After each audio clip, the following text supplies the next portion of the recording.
তীব্র এই গরমে প্রচন্ড রোদের তাপে এক গ্লাস পানিও কিন্তু একটা মানুষের জীবনকে বাঁচাতে পারে। পরিবারের জন্য কত কিছুই না করতে হয়, মাথার ঘাম পায়ে ফেলতে হয়, কিছু কিছু সময় তো পরিবারের জন্য জীবনও দিতে হয়। কার রিজিক যে কার হাতে এটা শুধু একমাত্র আল্লাহ তাআলাই জানে। কিছু কিছু কাজ আছে যেটা করতে পারলেও মনে অনেক বেশি শান্তি লাগে, আর এরকম কাজগুলোই আমার বারবার করতে ইচ্ছা করে। আসসালামু আলাইকুম এভরিওয়ান, সবাই কেমন আছেন? আজকে আমরা দুজন বের হয়েছিলাম বাহিরে একটা কাজে, কিন্তু বাহিরে বের হয়ে দেখে এত রোদ, এখানে আমরা সহ্যই হচ্ছিল না। আমাদের ঢাকাতে কিন্তু এখন পর্যন্ত 40 ডিগ্রি টেম্পারেচার উঠে যাচ্ছে, আর এখন যে গরম পড়েছে চারদিকে তো মানুষ শুধু হিট স্ট্রোক করছে। গরমে যখন আমরা টিকতেই পারছিলাম না, একটা রিক্সা নিয়েছিলাম, আর রিক্সার মধ্যে একটা বয়স্ক আঙ্কেল এই রিক্সাটা চালাচ্ছিল। এটা দেখে আমার খুবই খারাপ লাগছিল যে এত রোদের তাপে আমরা রিক্সাতে বসেও কিন্তু রোদের তাপটা নিতে পারছি না, আর সে তো পায়ে প্যাডেল দিয়ে এই রিক্সাটা চালাচ্ছে, তার না কতই কষ্ট হচ্ছে। আমার জামাই যখন রিক্সাওয়ালা আঙ্কেলকে টাকা দিচ্ছিল তখন কিন্তু আমি তো তাড়াতাড়ি করে এক গ্লাস আঙ্কেলটার জন্য শরবত নিয়ে আসলাম।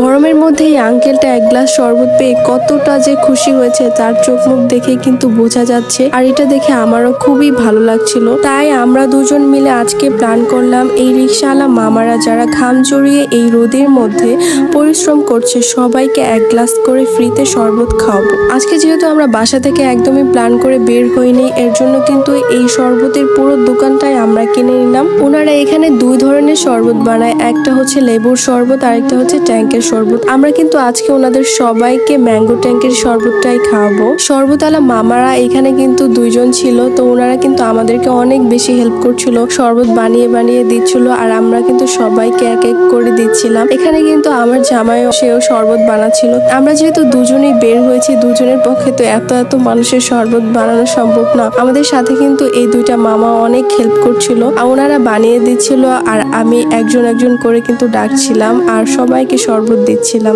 এখান দিয়ে যারা যারা যাচ্ছিল তাদের সবাইকে কিন্তু শরবত দিচ্ছিলাম। এখান দিয়ে পথচারী মামারা যারা যাচ্ছিল তাদেরকেও দিচ্ছিলাম, যারা রিক্সা চালাচ্ছে কষ্ট করে ঘাম জড়িয়ে তাদেরকেও কিন্তু ডেকে ডেকে সবাইকে দিচ্ছিলাম। আমরা যখন সবাইকে শরবত দিচ্ছিলাম তখন কিন্তু হঠাৎ করে এই রিক্সাওয়ালা মামাটা মাটিতে পড়ে গেল। তখন তো আমরা বুঝতেই পারছিলাম না যে ওনার কি হয়েছে, তারপরে বুঝলাম যে প্রচন্ড রোদের তাপে হয়তোবা উনি হিট স্ট্রোক করেছে। আমি কিন্তু সাথে সাথে ওনাকে এক গ্লাস শরবত খাওয়াচ্ছিলাম। মানুষের প্রচন্ড রোদে কি অবস্থা হয়েছে। শরবতটা ওনাকে খাওয়ানোর পরেই উনি যতটুকু বুঝতে পারলাম উনি অনেকটা রিল্যাক্স ফিল করছিল, আর আস্তে আস্তে তারপরে কিন্তু আমার জামাই ওনাকে ধরে নিয়ে একটা ঠান্ডা জায়গাতে বসালো। অনেকক্ষণ পরে কিন্তু সে একটু স্বাভাবিক হয়েছিল। এদিক দিয়ে তো আরো অনেক রিক্সাওয়ালা মামাদের অবস্থা অনেক খারাপ হয়ে যাচ্ছিল, তাদেরকেও কিন্তু আমরা শরবত খাওয়াচ্ছিলাম। যখন দেখেছিলাম যে এই মামাটার এই অবস্থা তখন কিন্তু আমার মনে চাচ্ছিল যে আমি সারা দিন এখানে দাঁড়িয়ে সবাইকে শরবত খাওয়াই, কিন্তু আমাদের পক্ষে যতটুকু সম্ভব ছিল আজকে সবার জন্য কিন্তু অতটুকুই করেছি।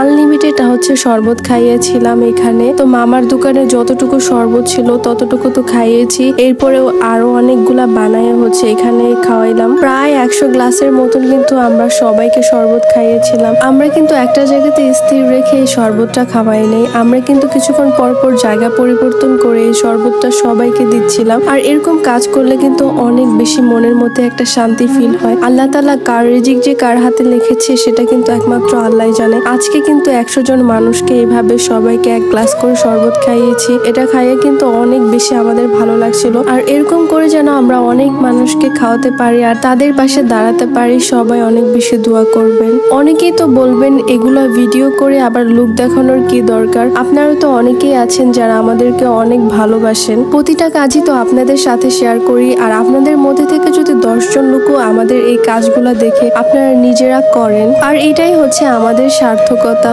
আল্লাহ হাফেজ, সবাই অনেক বেশি ভালো থাকবেন আর আমাদের জন্য অনেক অনেক দোয়া করবেন।